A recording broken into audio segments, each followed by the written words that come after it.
सिद्धि किस प्रकार से प्राप्त की जा सकती है मनुष्य जीवन में। तो अभी वो टेक्निक्स बता रहे हैं और उसके पहले के फंडामेंटल्स बता रहे हैं। तो यम यम वापि स्मरन भावम त्यजन्ते कलेवरम। कलेवरम क्या है? शरीर। तो त्यजन्ते शरीर को छोड़ना, यम यम जो जो जिस वापि जो भी, स्मरण भावम तो पिछले श्लोकों में हमने देखा नाना प्रकार के जो भाव हैं वो कौन कौन से हैं। तो ब्रह्म भाव क्या है, पुरुष भाव क्या है, फिर आदि भूतम क्या है, आदि दैवम क्या है, आदि यज्ञम क्या है, ये सारे भावों के बारे में हमने जाना और समझा।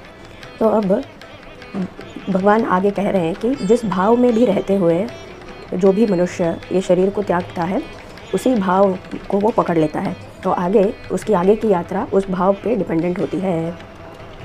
यम यम वा अपि स्मरण करते हुए, याद करते हुए, भावम जिस भाव को भी याद करते हुए, त्यजन्ते कलेवरम इस शरीर को छोड़ देता है।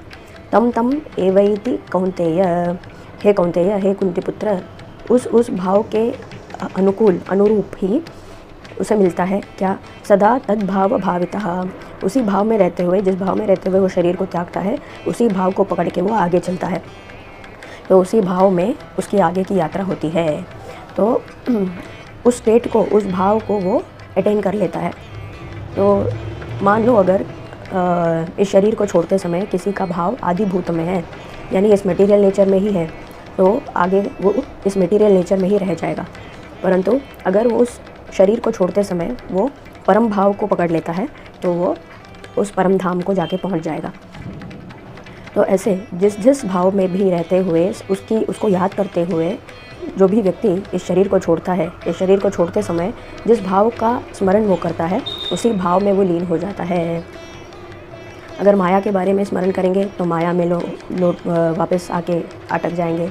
अगर परम तत्व के बारे में, भगवान के बारे में स्मरण करेंगे, उस भाव में रहेंगे और उस भाव के साथ इस शरीर को त्याग करेंगे तो उस भाव को प्राप्त कर लेंगे। यम यम वा अपि, तो चाहे ये वा यानी कि ये या ये, तो आइदर दिस और दैट, विचेवर बोलते हैं ना, उसको बोलते हैं वा अपि। तो यम यम वा अपि स्मरण भावम त्यजन्ते कलेवरम तम तम एवैति कौन्तेय, एवैति तम तम एव इति, एवैति प्राप्त कर लेता है, कौन्तेय सदा तद्भाव भावितः।